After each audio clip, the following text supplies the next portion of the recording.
TTD ధర్మకర్తల మండలి సమావేశంలో కీలక తీర్మానం చేశారు. పరకామణి చోరీ ఘటనపై తిరిగి కేసు నమోదు చేయాలని నిర్ణయించారు. మరింత సమాచారం మా ప్రతినిధి నారాయణప్పను అడిగి తెలుసుకుందాం.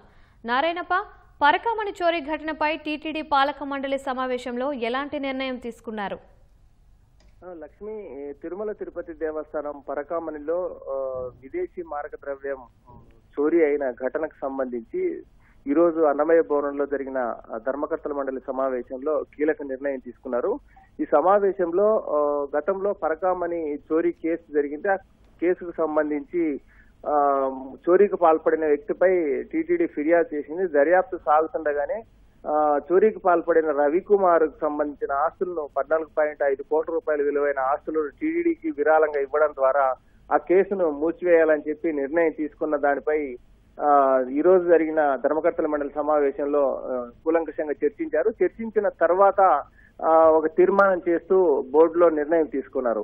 ఇప్పటికే ఈ కేసుకు సంబంధించి హైకోర్టులో విచారణ సాగుతోంది. హైకోర్టు ఆదేశాల మేరకు సిఐడి డీజీ రవిశంకర్ ఐఎన్ఆర్ నేతృత్వంలో విచారణ సాగుతుంది. విచారణ పూర్తయిన తర్వాత డిసెంబర్ 2వ తారీఖున హైకోర్టుకు రహస్య నివేదిక ఇవ్వాలని, షీల్డ్ కవర్లో నివేదిక ఇవ్వాలని చెప్పి కోర్టు ఆదేశాలు జారీ చేసింది. ఈ నివేదిక ఇచ్చిన తర్వాత అయినా కోర్టు ఆదేశాల మేరకు ఒకవేళ తిరిగి విచారణ చేపట్టినా కేవలం రవికుమారు చోరీ కేసు, అదే విధంగా ఈ రవికుమార్ ను చోరీ చేసిన వ్యక్తి నుంచి 14.5 కోట్ల రూపాయల టీటీడీకి విరాళంగా ఇవ్వడము, రవికుమారు ఫిర్యాదు చేసిన వ్యక్తి మధ్య కేసు రాజీ, ఈ పరిమితిలోనే కోర్టు విచారణ, కోర్టు ఆదేశాలు వచ్చినప్పటికీ ఆ పరిమితంగా విచారణ ఉంటుంది. కాబట్టి ఈ భక్తుల మనోభావాలను, భక్తుల విశ్వాసాలను దృష్టిలో ఉంచుకొని తిరుమల తిరుపతి దేవస్థానం పవిత్రతను, ప్రతిష్టను మరింత పెంచేందుకు వీలుగా ఇలాంటి సంఘటనలు పునరావృతం కాకుండా, ఇలాంటి సంఘటనలు జరిగితే ఎలాంటి నిర్ణయాలు, కేసులు, శిక్షలు ఉంటాయి అన్న అంశాన్ని భక్తులకు తెలియజేసే లక్ష్యంతో మరోసారి కేసు నమోదు చేయాలని, కేసు నమోదు చేసిన తర్వాత ఇప్పటి వరకు అంటే గతంలో కేసు నమోదు చేసిన వ్యక్తి ఇటీవల అనుమానాస్పదంగా మృతి చెందిన ఘటన కావచ్చు, అదే విధంగా ఆ కేసు